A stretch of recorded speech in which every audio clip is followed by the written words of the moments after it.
Olá, povo de Deus! Estamos iniciando Amanhã com Deus, a nossa jornada do Tabernáculo de Moisés. 6 estações, 10 minutos em cada estação, porque Ele é o nosso Deus e nós, povo do seu pasto, o rebanho nas mãos de Deus. Ele é o nosso Deus e nós, povo do seu pasto, o povo que ele pastoreia e ovelhas de sua mão, o rebanho sob os cuidados de Deus. E hoje nós vamos posicionar a nossa Arca da Aliança em Hebreus, capítulo 7, o versículo de número 17.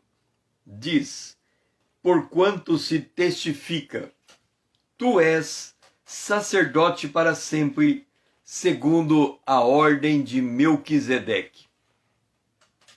É interessante que quando nós lemos a Bíblia, nós, em certos textos, nos deparamos com uma curiosidade.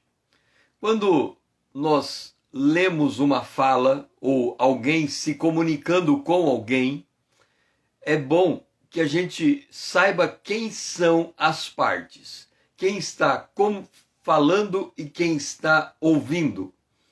E quando lemos a Bíblia, nós ficamos assim nos perguntando, mas quem está falando? Ariane, Lídia, seja bem-vinda. Ariane, seja bem-vinda. Então, quando nós estamos em Hebreus capítulo 7, o versículo 17. Então, quando nós lemos um diálogo, a primeira pergunta que a gente faz é: quem são os personagens? Quem está falando com quem? E aqui diz assim: tu és o sacerdote. Bom dia, Lídia. Tu és o sacerdote. Eu pergunto: quem está dizendo que o outro é sacerdote? Tu és sacerdote para sempre. Nós temos no céu o Pai, o Filho assentado à direita do Pai. Quando lemos Hebreus no capítulo 1, olha o que está escrito.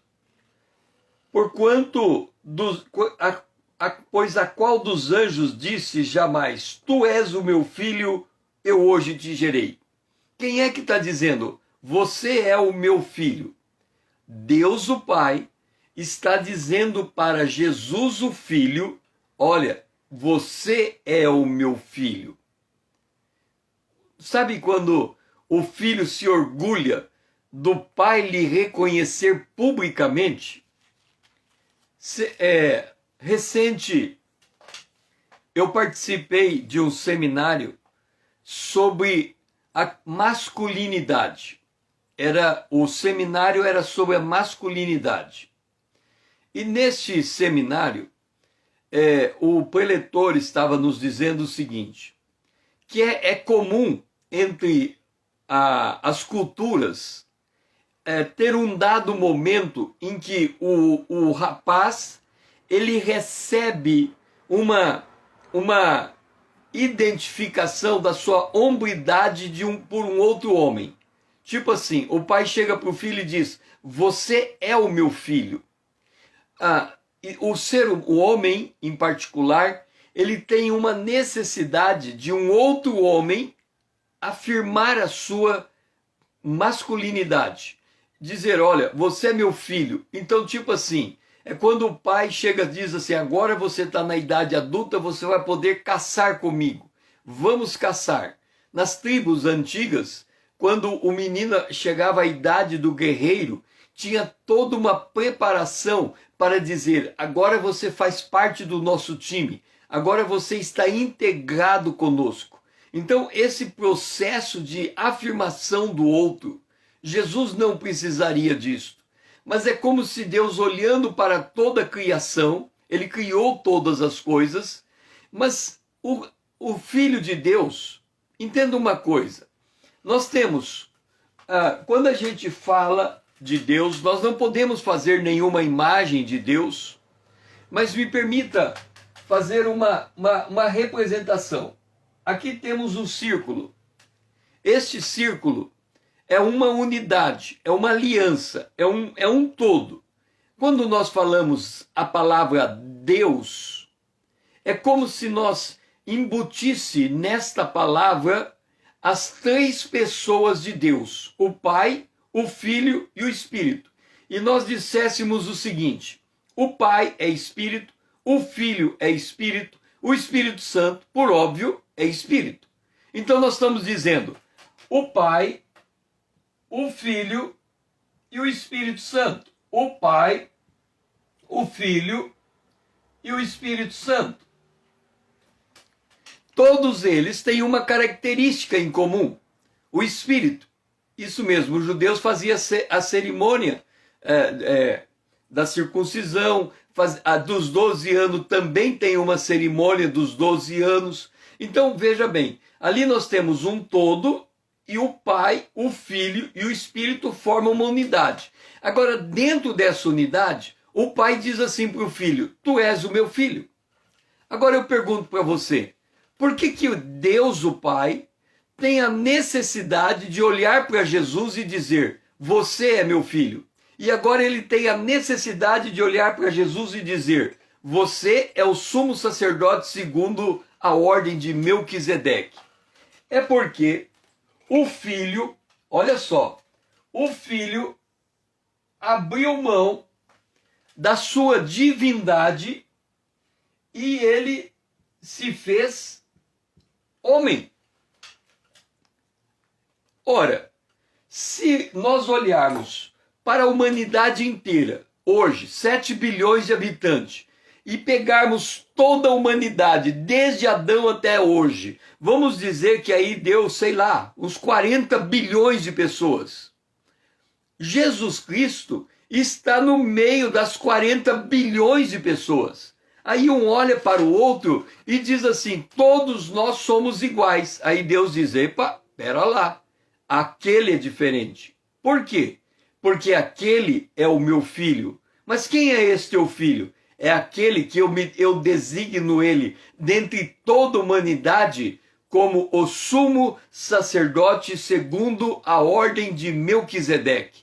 É isso que Deus está fazendo. Ele está olhando para a humanidade, ele está vendo Jesus se identificando com a humanidade, ele está vendo que Jesus saiu daquele conselho divino, assumiu a condição de servo e se fez homem. Então Deus tem, como que não uma necessidade, mas uma autoridade que ele concede para Jesus perante toda a criação, dizendo: este aqui é o meu filho unigênito. Eu amei o mundo de tal maneira que eu entreguei esse filho e eu designei ele como sumo sacerdote. Ele é alguém tirado do meio dos homens. Então, quando Deus o Pai está apontando para o Filho, ele está apontando a humanidade de Jesus. E ele está ressaltando, glorificando, elevando a humanidade de Jesus a uma posição inimaginável. Pai,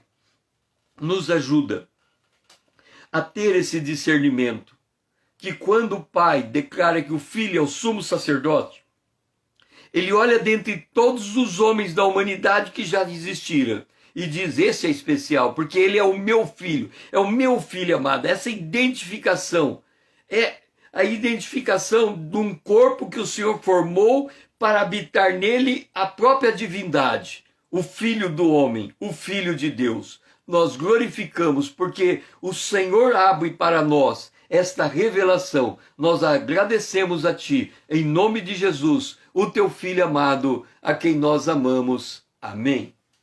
Vamos agora para o altar de ouro.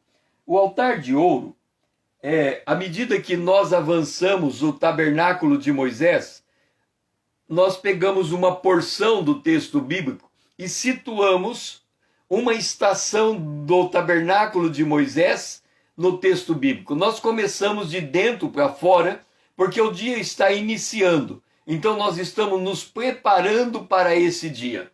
Assim nós estamos no altar de ouro. O altar de ouro está em Hebreus capítulo 7, do verso 20 a 22. E visto que não é sem prestar juramento, porque aqueles sem juramento são feitos sacerdote, mas este, com juramento, por aquele que lhe disse: o Senhor jurou e não se arrependerá, tu és sacerdote para sempre. Por isso mesmo Jesus se tem tornado fiador de superior aliança. Olha, quando a gente declara uma coisa, Deus diz. Lembra que quando Jesus estava sendo batizado, ouviu-se uma voz do céu, e a voz diz: este é o meu filho amado em quem me comprazo. O que talvez você passa despercebido na Bíblia é que teve um outro momento em que esta voz foi ouvida. Ela disse: este é meu filho a quem me comprazo, a ele ouvi. Olha que coisa curiosa. As pessoas que ouviram aquela voz do céu se dividiram em dois grupos. Dois grupos. Um primeiro grupo disse assim: não, esse barulho que a gente ouviu lá no céu foi um trovão, bum, um trovão. O outro grupo disse: não, esse barulho que nós ouvimos do céu foi um anjo falando. Agora eu faço a seguinte pergunta para você: se a trombeta tocar hoje, a trombeta vai tocar e nós vamos ser arrebatados. Se a trombeta tocar hoje, você vai ouvir o toque da trombeta ou o toque de um trovão. Se você ouvir o toque de um trovão, você não vai ser arrebatado. Se você ouvir o toque da trombeta, você vai ser arrebatado. Olha só, você vai ouvir um toque, pode ser da trombeta, pode ser um trovão. Se for o toque do trovão, você não vai ser arrebatado. Se for o toque da trombeta, você será arrebatado. Agora vem a pergunta: você tem a capacidade de ouvir a voz de Deus, ou o som que você ouve é qualquer som? Você está aqui nesta manhã com Deus, ouvindo uma ministração da palavra de Deus. Jesus diz: quem tem ouvido, ouça o que o Espírito diz à igreja. E aqui vem o Espírito de Deus, pela inspiração, concedendo ao autor aos Hebreus a oportunidade de escrever essa palavra. Ele vem e diz: o Senhor jurou. Quem é o Senhor que está jurando? Deus, o Pai. Por que ele está jurando? Por que a gente identifica que o Senhor é Deus, o Pai? Porque está escrito: o Senhor jurou e não se arrependerá, tu és. Ora, se Deus, o Pai, tivesse falando de si mesmo, ele diria: eu sou o sumo sacerdote segundo a ordem de Melquisedeque. Mas ele não está fazendo isso. Ele está dizendo: tu és o sumo sacerdote para sempre. Então, quem está falando? É o Pai se dirigindo ao Filho. Como que sabemos disso? Lá no batismo, o Pai do céu fala para o Filho na terra: você é meu Filho amado, em quem me comprazo. O que temos então diante de nós? É importante, veja só, dizem que no Brasil, uma das maiores dificuldades das eleições é que quando a gente vota num candidato, depois de passado a eleição, a gente não se lembra mais em quem votou, porque não há um vínculo. Então as pessoas estão dizendo assim: existe um estado, o estado do Paraná, o estado de Mato Grosso do Sul, existe um estado. O estado deveria ser dividido em regiões. Cada região deveria ter um candidato a deputado. Deputado federal, ou deputado estadual, ou senador. Não, deputado federal e estadual. E aí, aquela região, como é um pedaço menor de território, aquele candidato daquela região tem que se identificar com os eleitores daquela região para ganhar o voto. Então é a mesma coisa de você eleger um vizinho teu para ser deputado federal ou deputado estadual. Todo dia você está vendo aquele vizinho sair de casa e se comportar. Então, a gente, o que está fazendo? A gente está olhando entre os homens e dizendo, este homem aqui, ele vai ser o meu representante no governo. E aí ele vai ser a tua voz no governo. Você quer fazer uma nova lei? Você vai lá naquele homem e diz assim, olha, você é o deputado, eu quero fazer uma lei e eu quero que você apresente a lei na Assembleia. E aquele deputado que vai te ouvir vai levar a lei. Então nós temos no nosso mecanismo eleitoral esta ideia de que nós podemos eleger um homem entre outros homens para que ele ocupe um cargo, um papel elevado, representando nós naquele papel e sendo nosso porta-voz. Agora imagine toda a humanidade. Deus, olhando para a humanidade, ele encontra alguém que ele se agrada. Este alguém é Jesus, o Filho de Deus, aquele que esvaziou da sua divindade e veio habitar entre nós. Deus, o Pai, fala, tá vendo este aqui? Ele é o meu filho amado. A ele estou dando a incumbência de ser o sumo sacerdote. Aí você vem e diz, espera lá, ele não pode ser sumo sacerdote. Por que, César, Jesus não pode ser sumo sacerdote? Porque no Antigo Testamento, Deus disse que é da tribo de Levi que sairia o sumo sacerdote. Ora, Jesus é da tribo dos judeus, então ele não poderia ser o sumo sacerdote. Irmão Paulo, seja bem-vindo. O que estamos tendo aqui então? Nós estamos tendo a designação de um sumo sacerdote que não é da tribo de Levi. Ele é de uma outra tribo, a tribo de Judá. Agora, por que Deus designa Jesus como sumo sacerdote? Primeiro, porque o sacerdótico levítico, ele é ineficiente para nos manter na presença de Deus. Em segundo lugar, Jesus é designado sumo sacerdote porque ele adquiriu a qualificação ao longo desde o seu nascimento, passando por seu ministério até sua morte e ressurreição, ele manteve a incorruptibilidade e a integridade de todo o seu ser e de todas as suas ações. Então Jesus se qualificou. Em terceiro lugar, ele é designado como sumo sacerdote para ser o nosso mediador entre Deus e nós. Aquele que vai para sempre interceder por nós, de clamar e de pedir por nós na presença de Deus. Esta é a posição que Jesus ocupa. Por isto é importante nós entendermos esta verdade.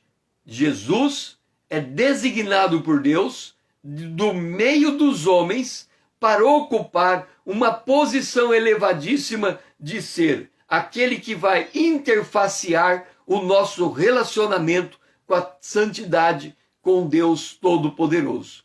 Pai, nos ajuda a compreender o destaque que Jesus recebeu dentre todos os homens. O Senhor apontou para ele e disse, tu és o meu filho. E agora tu és o sacerdote, o sumo sacerdote. O Senhor, o Pai, é quem designa dentre os homens aquele que se destaca diante de ti. E ninguém alcançou mais o seu coração, o teu coração, ó Pai, do que o teu próprio Filho, que entregou a sua vida para nos remir e nos colocar na tua presença. Por isso nós te somos gratos, por Jesus ocupar essa posição tão privilegiada de ser o seu sumo sacerdote, segundo a ordem de Melquisedeque. Vamos para o nosso café da manhã, que está em Hebreus, capítulo 7, o versículo 15 e 16. E isto é ainda muito mais evidente quando, à semelhança de Melquisedeque, se levanta outro sacerdote, constituído não conforme a lei de mandamento carnal, mas segundo o poder de vida indissolúvel. Veja que coisa notável. Eu estou aqui ministrando a palavra de Deus, você está aqui comigo nesta manhã com Deus. Eu não sei quantas vezes eu já li o livro de Hebreus. Eu não sei quantas vezes eu li essa expressão, tu és sacerdote para sempre, segundo a ordem de Melquisedeque. Mas é a primeira vez que eu percebo que, ao dizer isto, Deus o Pai apontar Jesus como sumo sacerdote, ele está fazendo Jesus sobressair-se da condição de homem diante de todos os homens. E aqui esse texto, agora que estamos lendo, confirma esta premissa. Porque está dizendo aqui, ele foi constituído não conforme a lei de mandamento carnal, mas segundo o poder de vida indissolúvel. Olha como a palavra de Deus, ela é profundamente harmoniosa. Vamos abrir a Bíblia aos Hebreus, capítulo 12. Não, aos Hebreus não. Êxodo, capítulo 12. Êxodo, no capítulo 12, fala da saída de Israel do Egito, da morte dos primogênitos, mas principalmente da instituição da Páscoa. A Páscoa retrata a morte do Cordeiro, é uma comemoração que foi Deus estabeleceu para Israel, para rememorar Israel a cada ano do evento do Êxodo. Esta é a importância da Páscoa. Na Páscoa, um cordeiro é morto, representando Jesus. Mas o que eu quero chamar a sua atenção é como que é preparado o cordeiro pascal. Diz assim, 12:4. Se a família for pequena, 12:3. Falai a toda a congregação de Israel, dizendo, aos 10 desse mês, olha só, dia 10 do mês, aos 10 desse mês, cada um tomará para si um cordeiro. Imagina você um rebanho de cordeiros. Aí, o irmão Paulo, ele recebe uma designação, uma ordem de Moisés, o grande líder de Israel. Moisés chama o irmão Paulo e diz assim, irmão Paulo, vai lá no rebanho e pega um cordeiro e traga para cá. Aí o irmão Paulo sai correndo, quando ele sai correndo para buscar aquele cordeiro, Moisés grita, ei, irmão Paulo, calma, volta aqui. Aí o irmão Paulo, meio sem graça, volta lá, né, irmão Paulo? Aí, ô Moisés, o que foi? É o seguinte, você vai pegar um cordeiro para a sua família. Ah, tá bom, deixa eu ir. Não, calma, irmão Paulo, não é hora de ir ainda não, espera um pouquinho. Ele vai dizer assim, primeiro eu quero falar uma coisa. Você tem que saber para quantas pessoas você vai pegar o cordeiro. Se a família for pequena para um cordeiro, então convidará ele o seu vizinho mais próximo, conforme o número das almas, conforme que cada um puder comer. Calcularei o quanto basta para o cordeiro. Então, irmão Paulo, você só pode pegar um cordeiro para a sua casa, ok? Não importa quantas pessoas você vai convidar, mas não convida muita gente não. Porque é um cordeiro, então para não passar vergonha, calcula quanto cada um come, né? O meu pai disse que ele conheceu um homem, dizia que ele conhecia um homem que as pessoas só convidavam ele para almoçar no restaurante depois que tinha absoluta certeza que ele já tinha almoçado na sua casa. Porque ele comia como leão, não bastava comida para ele. Então primeiro deixava ele almoçar e depois convidava ele para almoçar. Imagina o quanto esse homem comia. Cada um come conforme aquilo que pode.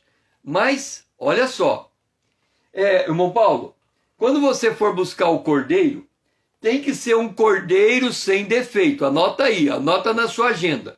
Um cordeiro sem defeito, ok? Não pode ser fêmea não, irmão Paulo. Você tem que ir lá buscar um macho, tem que ser macho, não pode ser fêmea. Então você presta bem atenção na hora que você for buscar o cordeiro lá no rebanho. Outra coisa, irmão Paulo, o cordeiro tem que ser de 1 ano. Então você tem que saber olhar o cordeiro e avaliar a idade dele. Ele não pode ser mais que 1 ano, viu, irmão Paulo? Outra coisa, irmão Paulo, quando você pode tomar um cordeiro ou um cabrito. Se você não achar um cordeiro, pode ser um cabrito. Agora, presta atenção, irmão Paulo. Depois que você pegar o cordeiro, tá? Depois que você pegar o cordeiro, você vai pegar o cordeiro e vai guardar o cordeiro até o 14º dia deste mês. Quer dizer, o cordeiro vai ficar guardado. Ó, viu só? O irmão Paulo escolheu 3 machos de 1 ano sem defeito, mas era para escolher um só. Você foi guloso, né? Era um só macho. Então vamos lá. Um cordeiro de 1 ano e ele tem que ser guardado por 4 dias. 10º dia para o 14º dia. 4 dias. Guardarei. Agora vem a pergunta, irmão Paulo. Por que você vai guardar o cordeiro por 4 dias? Aí o irmão Paulo vai dizer, é claro, César, é para eu saber se o cordeiro não tem defeito. Você falou para mim que tem que ser um cordeiro sem defeito. A gente deixa ele guardadinho 4 dias e fica olhando para ele. Ele não pode ter nenhum defeito. É o que diz o autor aos Hebreus. Jesus provou que ele pode ser o sumo sacerdote, segundo a ordem de Melquisedeque, porque ele provou o poder de vida indissolúvel. Ou seja, Jesus nasceu santo porque ele foi gerado pelo Espírito Santo no ventre de Maria, e o anjo disse, o ente dentro de você será santo. Então Jesus nasceu santo, Jesus viveu santo. São esses 4 dias em que o cordeiro fica sob o olhar, o escrutínio de todo mundo. Ele teve um ministério mais ou menos de 3 anos e meio, dando esses 4 dias. Ou seja, ele provou ao longo do seu ministério terreno, até sua morte, de que ele era um cordeiro digno de Deus.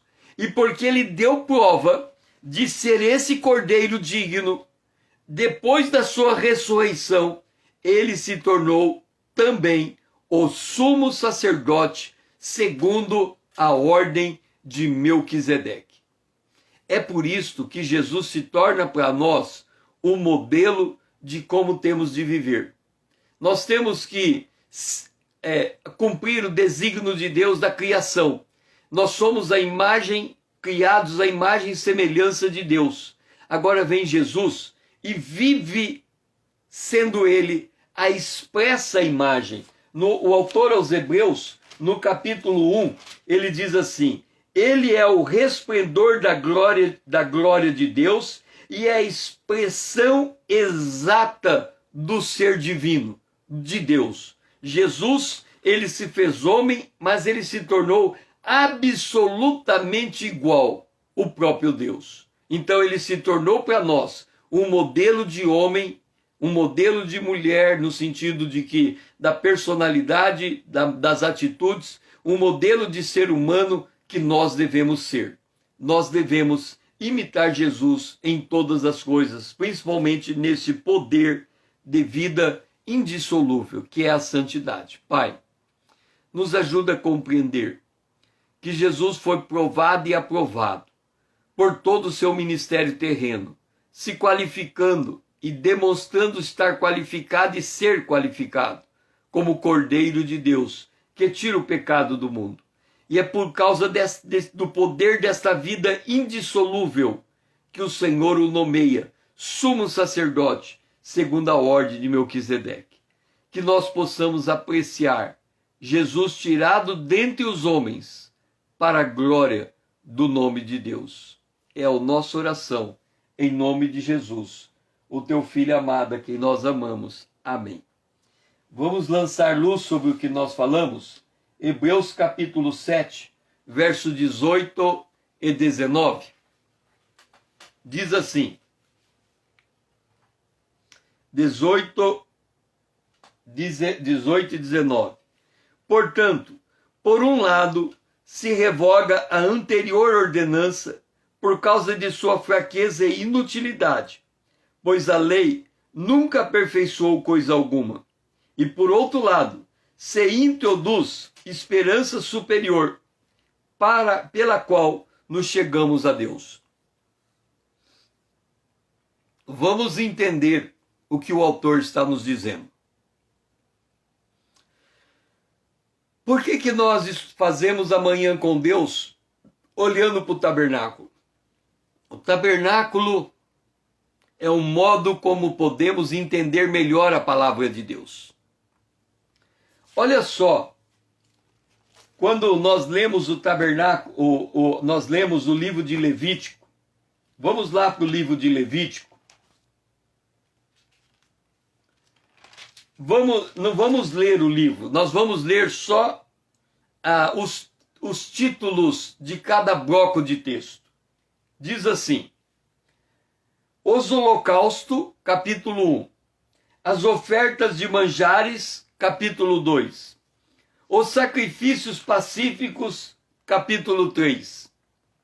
Aí vem no 4. O sacrifício pelos pecados por ignorância do sacerdote. Aí vem o 4. Os sacrifícios pelos pecados por ignorância de toda a congregação. Aí vem o capítulo 4, o 4 continua. Os sacrifícios pelo pecado por ignorância de um príncipe. Aí depois vem outro bloco no capítulo 4. Os sacrifícios pelo pecado por ignorância de qualquer pessoa. Aí vem o capítulo 5. Os sacrifícios pelos pecados ocultos. Aí vem o capítulo 5, outro bloco. Os sacrifícios pelo sacrilégio. E aí vem o último bloco do 5. O sacrifício pelos pecados de ignorância. Aí vem o capítulo 6. Os sacrifícios pelos pecados voluntários. E aí termina os sacrifícios pelos pecados.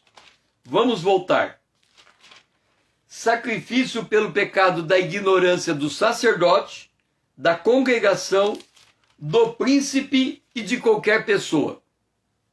O que o livro de Levítico está nos dizendo?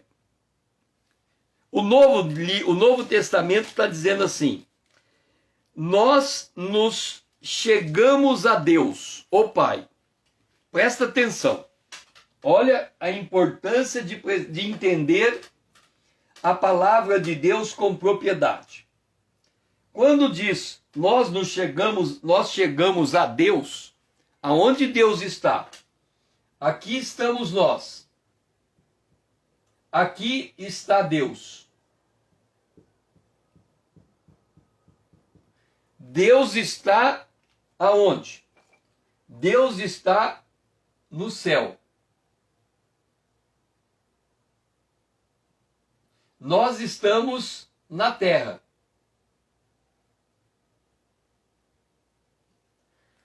Se nós estamos chegando diante de Deus, nós estamos saindo da terra e indo para o céu.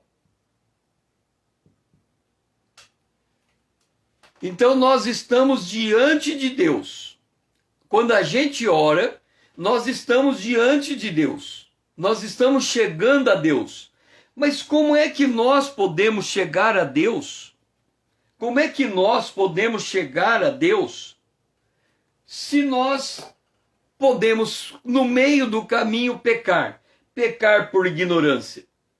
Então tem um sacrifício para tirar de nós o pecado da ignorância, tanto do sacerdote, quanto do príncipe, ou do governador, do presidente, quanto da congregação, quando ela se reúne e ela pode errar enquanto congregação, quanto também em relação ao povo, qualquer uma pessoa do povo. Então, por que nós temos um sacerdócio? Para que o sacerdote chegue diante de Deus e diga: olha, o César cometeu um erro ou um pecado, mas tenha misericórdia do César.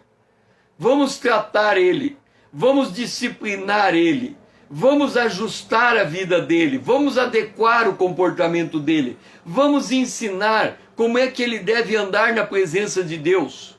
O apóstolo Paulo, escrevendo em sua carta a Timóteo, olha o que Paulo diz a Timóteo, no capítulo, vamos ver aqui, Paulo escrevendo a Timóteo,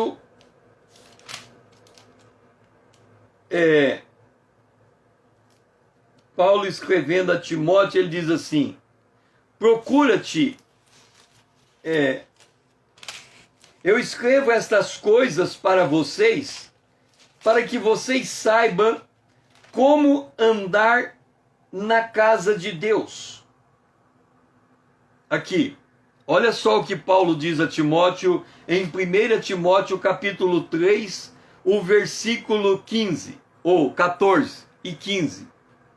Escrevo-te essas coisas, esperando ir ver-te em breve, para que, se eu tardar, fiqueis ciente como se deve proceder na casa de Deus, que é a igreja do Deus vivo, coluna e baluarte da verdade. Se Paulo está dizendo: eu estou escrevendo para você, para ensinar como é que você deve se proceder, como é que deve ser o teu procedimento na casa de Deus, significa que a gente pode fazer algo errado na casa de Deus. O autor, o Eclesiastes diz assim: guarda o teu pé quando entrar na casa de Deus. Significa que eu posso entrar na casa de Deus de uma maneira equivocada, de uma maneira ignorante, fazendo algo que eu acho que é certo, mas que Deus não recebe. Agora, se eu entro diante de Deus para fazer algo que Deus não recebe, o que é que eu preciso? De um sumo sacerdote, para que ele olhe para a minha ignorância e peça por mim a Deus, para Deus não levar em conta a minha ignorância. E é por isso que nós lemos a lei, o Antigo Testamento, ele nunca conseguiu aperfeiçoar um ser humano. Mas Jesus, ele é capaz de nos transformar cada dia na imagem dele próprio, para nós bem relacionar com Deus. Jesus teve uma vida indissolúvel e ele nos introduz numa esperança superior, para que a gente aprenda a se relacionar com Deus como um amigo que conhece o que o seu amigo quer. Pai, nos ajuda a aprender a nos relacionar com Deus. A partir do exemplo da vida de Jesus, uma vida indissolúvel, nós precisamos aprender muita coisa, Senhor. Muita coisa precisa ser transformada em nós. Mas nós cremos que o sangue do Cordeiro derramado na cruz nos aperfeiçoou para sempre e a cada dia nos faz amadurecer nesta obra que a cruz já realizou em nós. Nós oramos em nome de Jesus, o teu Filho amado a quem nós amamos. Amém. Vamos para a pia de cobre. A pia de cobre está em Hebreus capítulo 7, o versículo 23 e 24. E este, no entanto, porque continua para sempre, então este é Jesus Cristo, ele tem o seu sacerdócio imutável. Por isso também pode salvar totalmente os que por ele se chega a Deus, vivendo sempre, para interceder por eles. Olha só, aqui tem o céu, aqui tem a terra, aqui tem Jesus, aqui tem o trono de Deus, aqui estamos nós. Jesus fala com Deus por nós. Outro dia, eu estava fazendo uma live e eu entendi uma coisa muito importante. Jesus, ele é o intercessor e ele disse assim: eu vou edificar a minha igreja. Então, a intercessão de Jesus é pela igreja.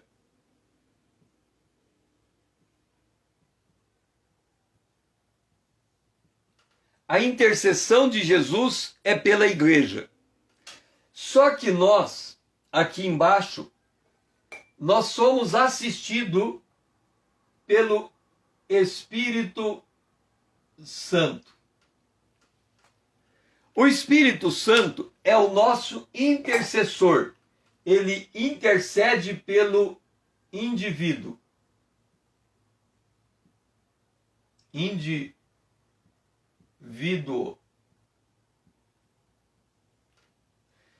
Então, Jesus intercede no céu pela igreja e o Espírito Santo intercede na terra por cada um que é membro da igreja.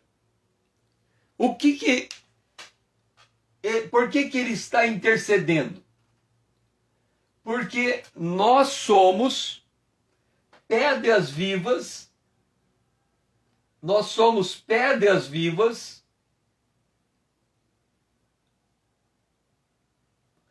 e Deus está construindo, através dessas pedras, o quê? Uma cidade.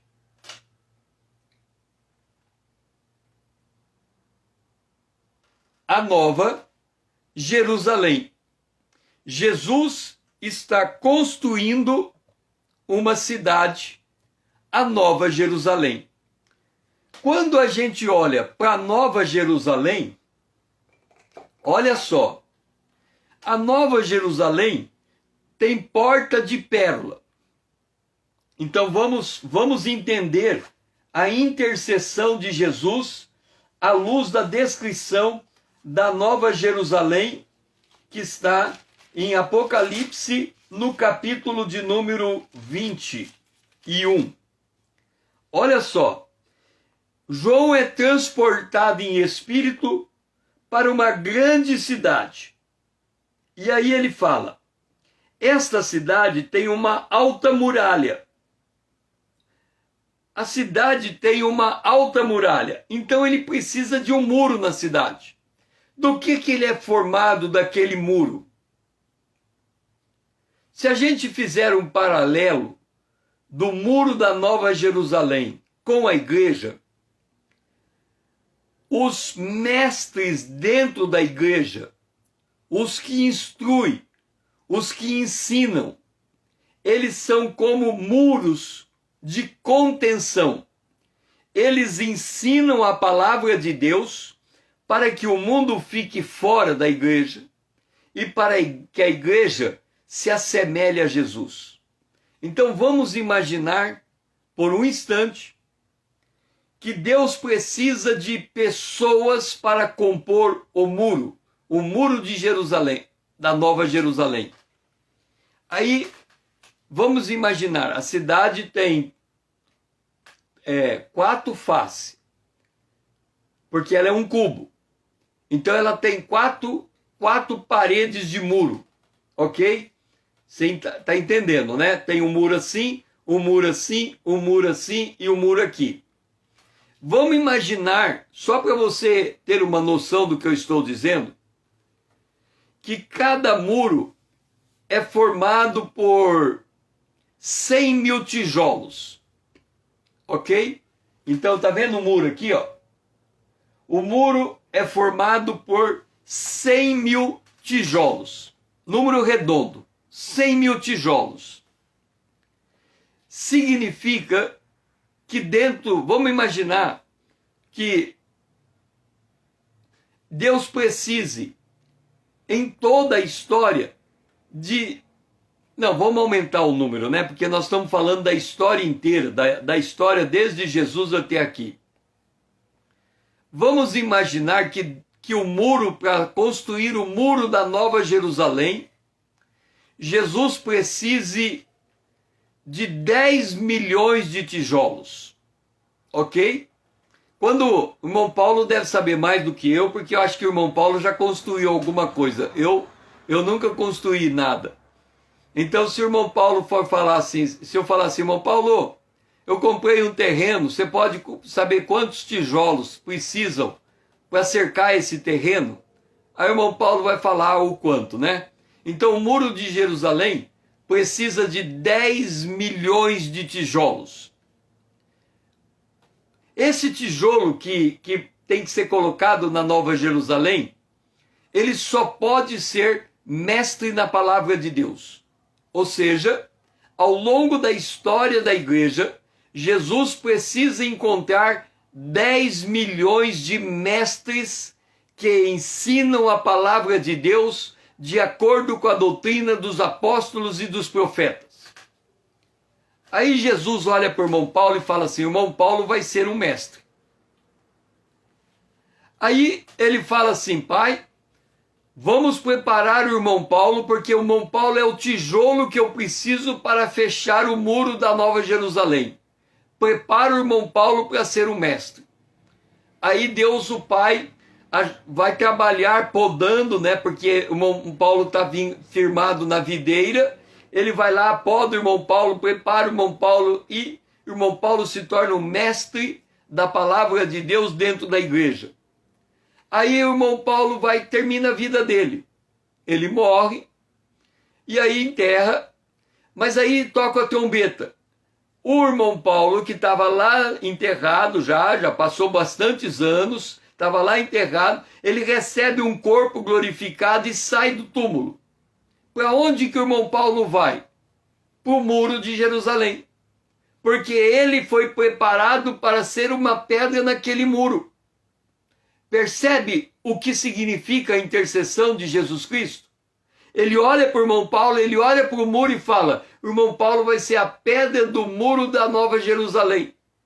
Então ele é uma pedra viva, eu tenho que moldar ele. E aí ele intercede pelo irmão Paulo, para que o irmão Paulo possa caber exatamente no espaço daquele muro da cidade da Nova Jerusalém.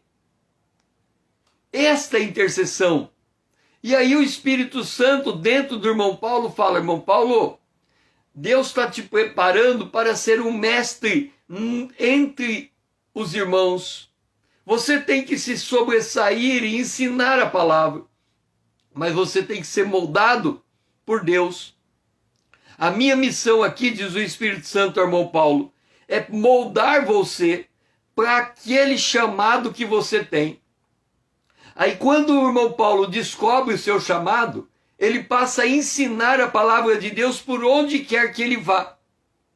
E quando termina o ministério do irmão Paulo e ele é arrebatado com o corpo glorificado, o lugar dele é uma destas pedras do muro de Jerusalém, porque o tempo todo ele ensinou a doutrina de Deus. A intercessão de Jesus foi eficaz. Por isto, o autor aos Hebreus diz que ele sempre intercede por nós, porque ele disse, eu vou preparar lugar. E ele lá daquele lugar, ele está olhando para cada um de nós e ele sabe a posição que nós vamos ocupar na Nova Jerusalém. E ele está lapidando a gente, preparando para aquela hora.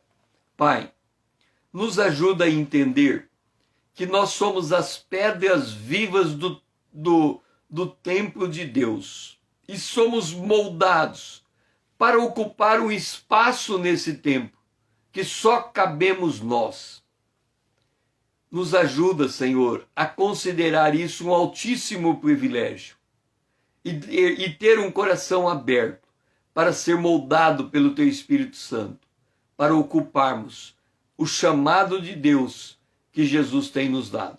É a nossa oração, em nome de Jesus, o teu Filho amado, a quem nós amamos. Amém.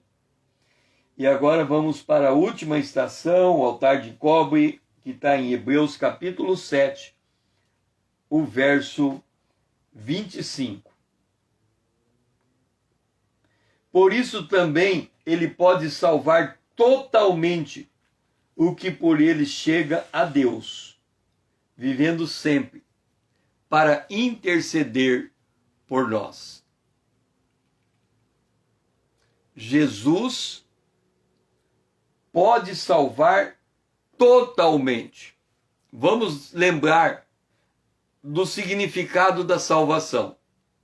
Nós já estamos salvos no nosso espírito, o nosso espírito está pronto, mas a nossa carne é fraca. Nós estamos sendo salvos na nossa alma, dia a dia, a nossa alma está sendo moldada para ser a imagem do Filho de Deus. E nós vamos ser salvos em nosso corpo, quando o nosso corpo for glorificado por Deus. Quando o autor aos Hebreus está dizendo, ele pode salvar, ele não está falando do nosso espírito humano. O nosso espírito já está pronto. Ele está falando da nossa alma. Por que, César, você está dizendo que o autor aos Hebreus não está falando do espírito humano, mas está falando da alma? Vamos lá para a carta de Gálatas, no capítulo 1, que a gente vai entender. Gálatas, capítulo 1, Paulo apresenta Jesus Cristo. E ele diz, no verso 3, graça a vós outros e paz da parte de Deus, nosso Pai, e de nosso Senhor Jesus Cristo. Então ele está apresentando o Pai e o Filho. E aí ele diz assim, Jesus Cristo, o qual é Jesus Cristo, verso 4, Jesus Cristo se entregou a si mesmo pelos nossos pecados. Ele entregou a si mesmo pelos nossos pecados. Lembra da live que eu fiz sobre o bode emissário? 2 bodes. Um bode morreu e o outro bode foi solto. O bode que morreu é Jesus entregando a si mesmo pelo nosso pecado. E o bode emissário é Jesus afastando o nosso pecado de nós. Ok? Então ele está dizendo aqui, ele morreu pelo nosso pecado. Agora vem, César, por que ele morreu pelo nosso pecado? Para nos desarraigar. Olha só, aqui estamos nós na terra. Só que, infelizmente, o nós na terra tem raiz.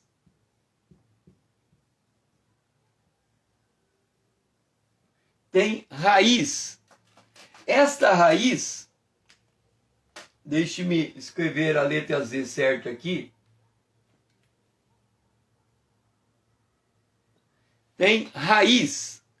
E esta raiz é do mundo. Aí você me pergunta, César, por que você está dizendo que nós temos raiz no mundo?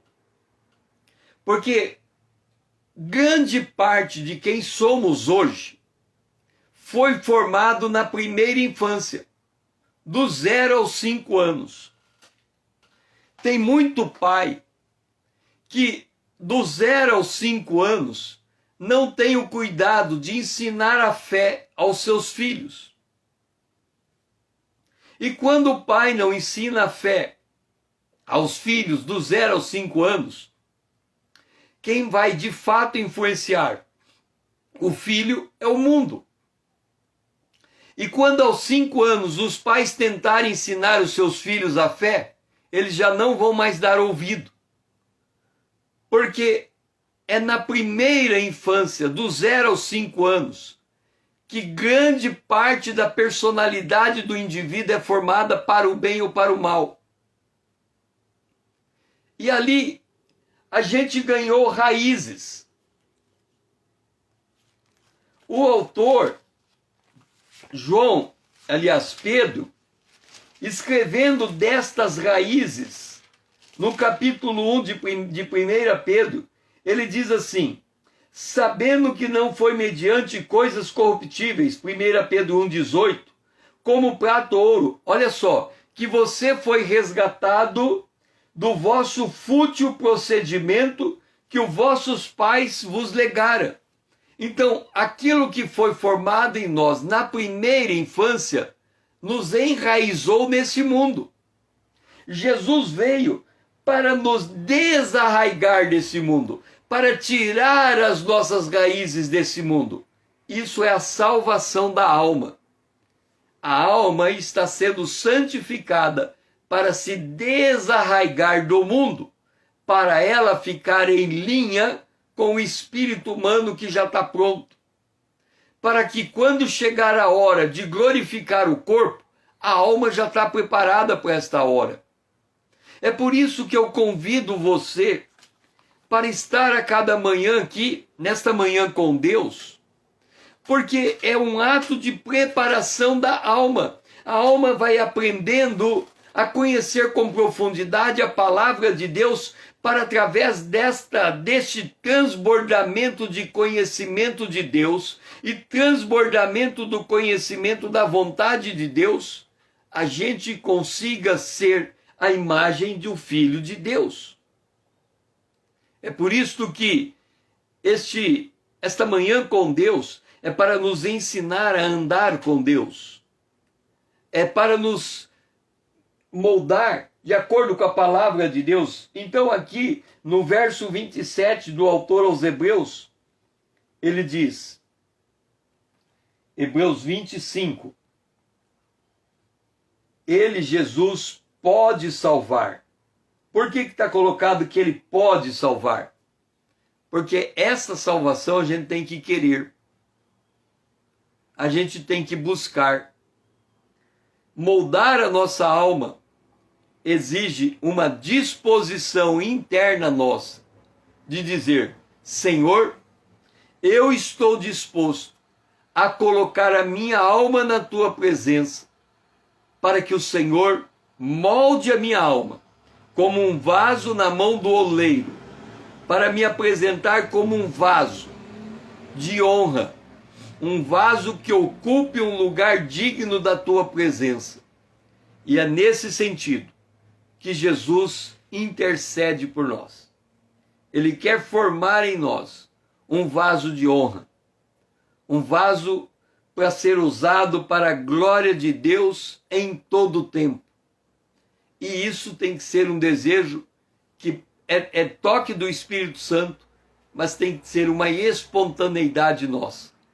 Tem que ser uma atitude que a gente toma. Tem que ser uma voluntariedade. E aí, quando nós nos dispomos a esta voluntariedade, Deus, Ele que tem o cuidado de nós, Ele nos molda na figura de Jesus, nos preparando para andar com Deus em todo o tempo. Pai, nos ajuda a compreender que nós temos que nos apresentar diante de Ti voluntariamente, para cada dia sermos salvos por Ti, para cada dia sermos moldados pelo Teu Espírito, para cada dia vivermos de acordo com Tua vontade. Esta é a nossa oração, em nome de Jesus, o Teu Filho amado, a quem nós amamos. Amém. Bom, Paulo, Lídia, foi muito bom ter vocês aqui comigo nesta manhã. Você que está vendo esse vídeo depois dessa hora, pega este vídeo, manda para os teus amigos, conhecidos, me ajude a levar esta manhã com Deus mais longe. Venha integrar, fazer parte da minha comunidade aqui no Instagram, minha casa, venha ser meu seguidor, para fazer essa comunidade aumentar e fazer sentido para as pessoas que estão em volta de nós. O nosso propósito aqui é fazer esta exposição da palavra de Deus, para que nós possamos aprender cada dia mais, nos apaixonarmos por essa palavra e sermos moldados por ela. Que você tenha um dia abençoado. Essa é a nossa última manhã com Deus. Semana que vem nós teremos a manhã com Deus somente de segunda-feira a quinta-feira. Na sexta-feira eu vou estar impossibilitado de fazer a manhã com Deus por um tratamento que eu estou fazendo na minha boca. Então, na sexta-feira, nós não teremos a manhã com Deus. Mas que o Senhor possa nos preparar para mais uma semana e que esse último dia da manhã com Deus dessa semana, nós possamos nos sentir abençoados e gratos a Deus por tudo aquilo que Ele já fez por nós. E que o Senhor possa nos abençoar neste fim de semana. Que o Senhor seja louvado e que Deus esteja contigo em todo o tempo. Deus é bom.